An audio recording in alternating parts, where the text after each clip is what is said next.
키워드로 풀어보는 시장 이야기 그리고 투자 전략 김한진 이코노미스트 함께합니다. 김 박사님 어서 오십시오. 네, 안녕하세요.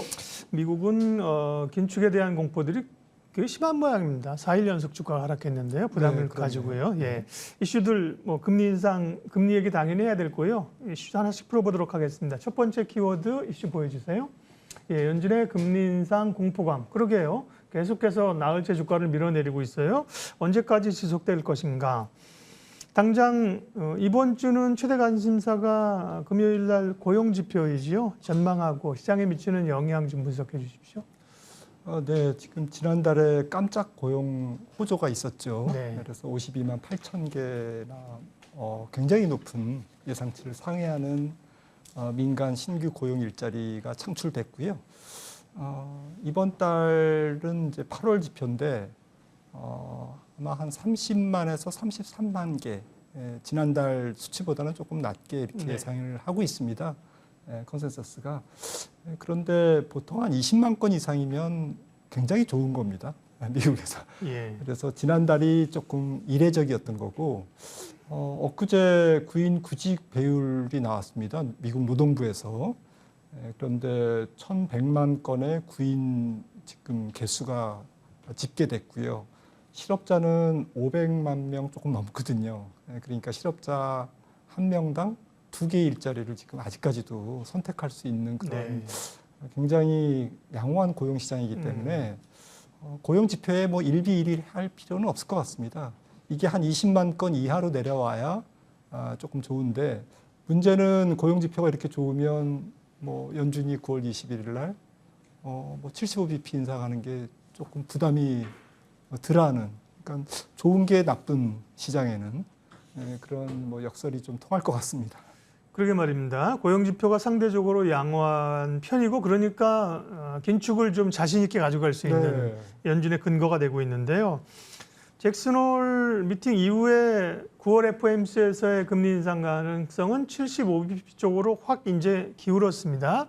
근데 시장은 뭐 50에서 75bp까지도 어느 정도 인정을 하고 있는 것 같은데 이후에 연준 위원들의 발언의 강도가 굉장히 센데요.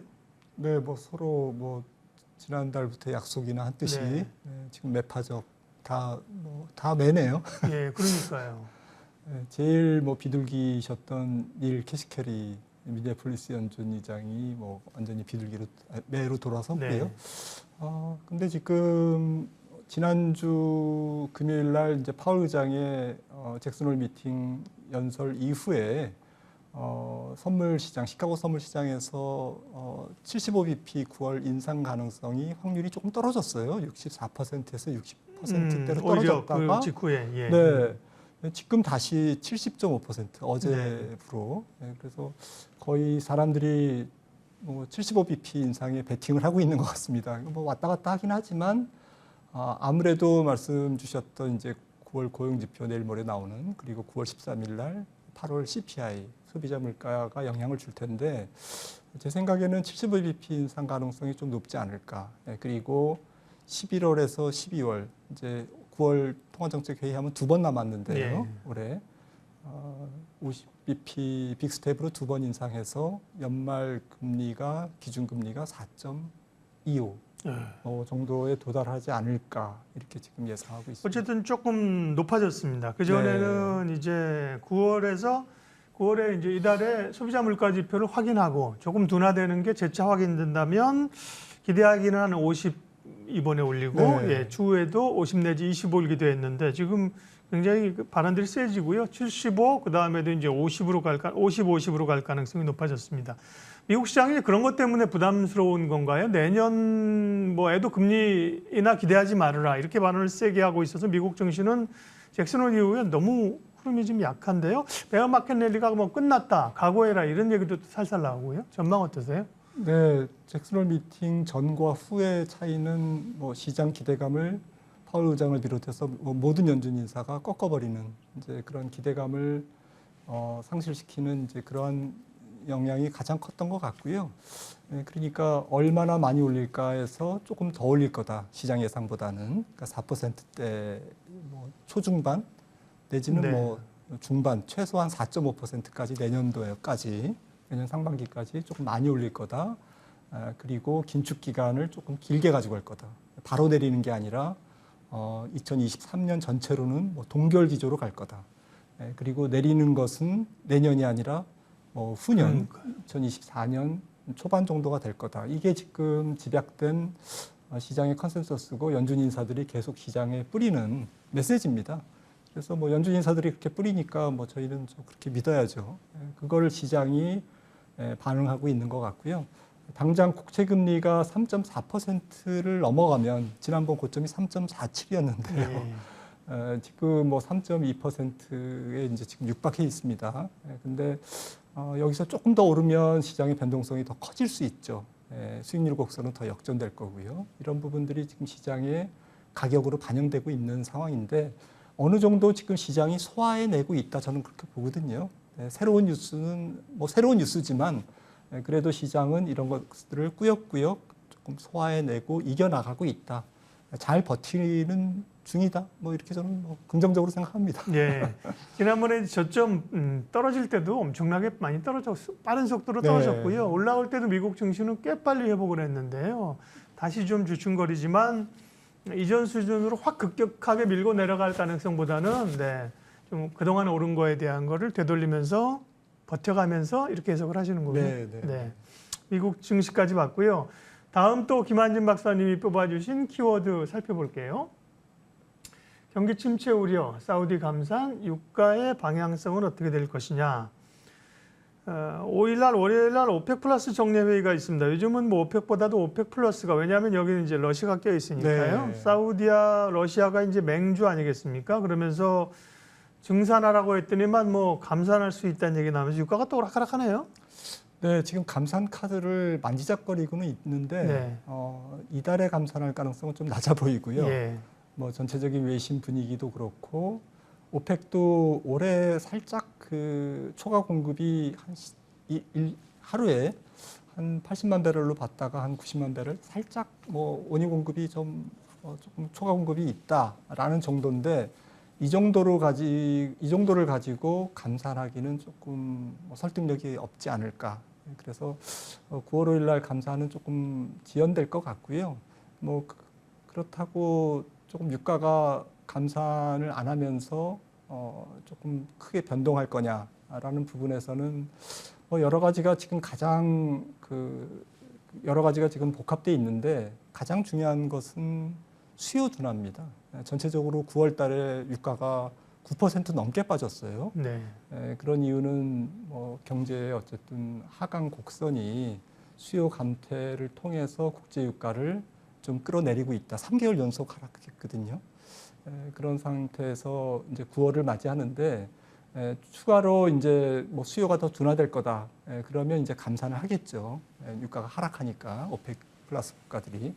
하지만 이제 9월 달보다는 수요가 조금 더 조금 줄어드는 10월이나 11월 정도에 이제 감산하지 않을까 이렇게 조심스럽게 예측을 해보고요. 아무튼 뭐 9월 달은 유가가 석 달 하락했기 때문에 소폭 반등한 상태에서 뭐 100불을 넘지 않는 선에서 그냥 보합세로 유지되지 않을까 이렇게 봅니다. 유가도 유가지만 뭐 천연가스 가격이 천정부지로 치솟으면서 유럽의 이제 에너지 대란이 점점 이제 날씨가 추워지고 있지 않습니까? 겨울에 대한 부담이 있고 다시 뭐 석탄을 갖다 써야 되는 그런 지경까지 가고 있는데요. 이 에너지 가격의 상승세는 겨울 되면 더 강해진다 이렇게 봐야 되는 건가요? 에너지 관련주가 근데 투자하기가 좀 또 까다로워요. 네, 에너지를 뭐 추천하는 쪽도 있고 지금 뭐 팔아라 이렇게 콜하는 데도 있는데 제 생각에는 에너지 가격이 뭐 조금은 연말 연초를 지나면서 조금 긴 호흡으로는 올라갈 것 같습니다. 왜냐하면 뭐 러시아의 어쨌든 유럽에 대한 천연가스 공급 차질로 인해서 뭐 차질이라기보다는 의도한 거죠. 그래서 유럽이 아무튼 지금 뭐 디젤유도 중동에서 연초 대비 거의 한 140%, 150% 정도 연초 대비 이렇게 또 수입을 많이 하고 있고 이래저래 다른 데서 막 사와야 되지 않습니까? 그러다 보면 뭐 미국에서도 사오고요, 천연가스를. 그러다 보면 전체적으로 국제 유가가 좀 올라갈 수 있는 거죠. 특히 동절기에는 이제 원유 수요가 느니까요. 그래서 제 생각에는 9월, 10월은 조금 뭐 앞서 말씀드렸듯이 보합권에서 왔다 갔다 하다가 조금 더 찬바람이 불면 올라가서 유가가 다시 110불 뭐 내지는 뭐 120불 육박할 수도 있다. 천연가스 가격이 연초 대비 지금 뭐 2.5배 올랐습니다. 석탄 가격도 비슷하게 올랐고요. 그래서 지금 유로존의 물가 지수가 어제 발표됐습니다만은 9.1%지 않습니까? 굉장히 높고 에너지 가격이 38% 올랐어요. 네. 전년동월 대비. 그래서 이런 부분들이 쉽게 사그라들지는 않을 것 같습니다. 초반에는 이제 에너지 가격, 에너지나 상품 가격 오를 때는 이제 원자재 자체나 원자재 ETF 투자해서 초반에 수익 본 분들이 많은데요. 네. 원이 많이 올라서 그쪽에서 또 돈들이 좀 빠져나갔다는 얘기도 있고 에너지 대란은 보이는데 투자가 참 어렵네요. 그렇다고 정유주를 사자니 변동성이 크고 가스 관련주 같은 경우도 또 많이 올라와 있고 네. 그래서 돌아서 갈 수 있는 게 결국은 뭐 조선이나 피팅 업체 이런 쪽이라고 하는데 뭐 철강 이런데 거기도 쉽지 않고 에너지 관련 투자 아이디어 좀 주세요. 저는 뭐 유로존이 이번에 호되게 당했기 때문에 네. 신재생, 탄소제로, 온실가스 감축 쪽에 조금 더 힘을 실을 수밖에 없다. 힘을 실을 예. 수밖에 없다라는 생각에서 이번 하반기와 내년 상반기까지는 신재생, 에너지, 네. 원전 이런 그 대체 에너지 쪽에 조금 더 조금 수요가 몰리지 않을까 시장에서 관심이 더 몰리지 않을까 이렇게 생각해서 그쪽을 좀 추천하고 싶습니다. 네. 키워드 세 번째 확인하도록 하겠습니다. 세 번째는요. 네. 중국입니다. 네. 중국 경제에 빨간불이 켜졌다. 전망은 어떨 것인가? 일단은 여러 그 경기 부양책을 씀에도 중국 경제가 살아나질 못하고요. 최근에 지표 나오는 거 보면 제조업 경기도 그렇고 굉장히 위축세입니다. 지금 중국 경제 상황은 어떤지요? 예, 중국 경제는 올해 뭐 줄줄이 성장률을 하향 조정하고 예. 있고 7월 달에 국제통화기금이 3.3%까지 올해 성장률을 중국 성장률을 낮췄습니다. 네. 일각에서는 3%를 달성하기 버겁다라는 전망까지도 나오고 있고 너무란가요? 뭐 더 낮게 보는 데도 있고요. 저는 뭐 한 3% 정도에 맞추지 않을까. 2%는 뭐 조금 숫자상 보기 싫으니까요. 네. 그렇게 생각을 하고 네. 있는데 엎친 데 덮친 격으로 지금 전력난까지 예. 중국 내부의 가뭄으로 인해서 좀 심각하고요. 이런 부분들이 또 봉쇄에 이어서 성장률을 끌어내리는데 가장 큰 것은 지금 집값입니다. 주택 경기가 GDP의 30% 차지하는데 액면 그대로 30%지 사실은 파급 효과, 그러니까 뭐 이사를 가면 뭐 여러 가지 내구재가 또 소비되지 않습니까? 어느 나라나. 네. 그래서 중국도 마찬가지이기 때문에 실질적인 건설 투자, 부동산의 GDP의 영향력은 생각보다는 클 것이다라는 측면에서 올해까지는 중국 부동산 시장이 굉장히 침체기를 좀 피할 수 없다라는 가정하에 조금 경기 부양책은 이런 그 주택 경기의 둔화를 보전하는 것이 성장률을 끌어올리기까지는 조금 한계가 있지 않을까 이렇게 생각합니다. 근데 이렇게 부양책을 계속 쓰는데 효과가 나타나지 않는 이유는 무엇일까요? 중국 경제가 사실 사그라드는 게 우리에게도 좋은 일은 아닙니다. 미중 간의 갈등은 있지만 중국 경제가 회복이 돼야 우리도 좋은데요. 부양책이 왜 약발을 발휘 못하는 거죠? 중국 경제가 큰 흐름으로 봐서는 지금 구조 조정기에 들어가 있는 것 같습니다. 네. 과잉 설비, 특히 말씀드렸던 이제 과잉 주택 이러한 그 콘크리트 경제의 조금 한계에 부딪혀서 조금 몸살을 앓고 있고요.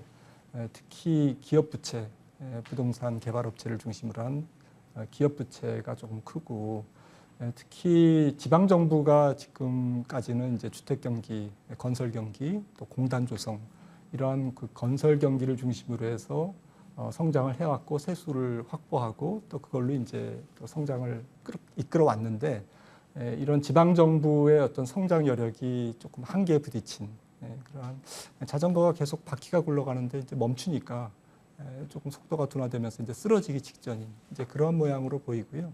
이런 부분들이 한번 이제 리셋하고 가야 되는 중국도 더 좋은 경제를 위해서는 질적인 도약을 위해서는 부채도 조금 조정하고 건설 경기 비중을 조금 낮추고 그리고 첨단 산업 비중을 좀 끌어올리고 이렇게 전체적인 구조 개선을 하고 있는 그런 상황이기 때문에 중국 경제 성장률이 조금 낮게 나올 수밖에 없는 그러한 경제 발전 단계에서 보이는 아주 전형적인 네. 성장통으로 지금 파악이 되고 있습니다. 재정 정책도 그렇지만 경기 부양을 해서 금리를 계속 낮추고 있는데요. 이미 미국하고도 이제 중국도 금리가 역전된 상황이고 위안화도 약세가 되는데 금리 인하를 이렇게 하는 것들이 중국 경제 건전성이나 자본 유출 우려는 크지 않을까요? 네, 실제로 자본 유출이 지금 상반기에 850억 달러인가요? 위안화표 시채권을 외국인들이 빼갔고요. 네. 지금 이루어지고 있습니다. 자금 유출이. 그래서 하지만 뭐 고육지책으로 중국은 뭐 금리 인하를 했고요. 1년 만기 우대 대출 금리를 지난번에 3.70에서 3.65 굉장히 낮게 뭐 한 5bp 내렸는데 이거 상징성이고요. 실제로 경기의 부양 효과라기보다는 금리 인하 기조를 유지하고 있다라는 것을 시장에 조금 신호를 주기 위한 것인데 금리 인하는 좀 한계가 있을 것 같습니다. 자본 유출 때문에. 네. 그래서 다른 방법으로 단기채를 매입한다든지 이런 방법으로 인민은행이 유동성을 다른 방식으로는 계속 공급할 것 같습니다. 예, 키워드로 보는 경제 이야기 그리고 투자 인사이트 김한진 박사님 함께했습니다. 고맙습니다.